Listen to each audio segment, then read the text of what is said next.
the Supreme Court has decided to examine the validity of the sedition law despite centre's opposition. The apex court has referred pleas challenging the law to a 5-judge constitution bench. Chief Justice of India remarked that as long as the 1962 Kedar Nath judgment holds, Section 124A remains valid regardless of the government's stand. Now in court today, the centre had requested to wait until the new Bharatiya Nyaya Sanhita comes into effect. This is supposed to be a rehaul of the criminal justice system in the country. However, the Supreme Court clarified that the new law would be prospective, not retrospective. The top court also said it wants to examine whether disaffection to the government can be equated to the disaffection to the state. My colleague Harish breaks this down for us.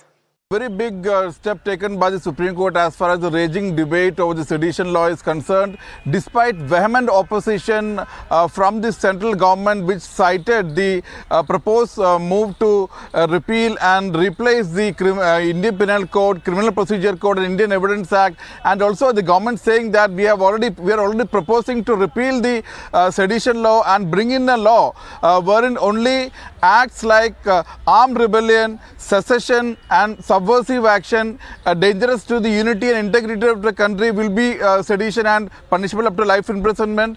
The Supreme Court emphasized that even if you bring a new law, that will only have a prospective effect and not retrospective effect, and what happens to the pending trials and prosecutions and pending cases.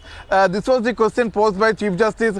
So to decide on that, Supreme Court said you cannot tie our hands as far as the exercise of deciding the constitutional validity of Section 124A is concerned, and Supreme Court has said that the 1962 Kedar Nath judgment will be the bedrock on which the hearing will take place for a 5-judge bench, to which these 3-judge benches referred this matter. Remember, in Kedar Nath judgment, the Supreme Court had said that any act intended to or attempting to create disorder or disturbance of law and order or inciting violence will be punishable under Section 124A of the Indian Penal Code, that is sedition.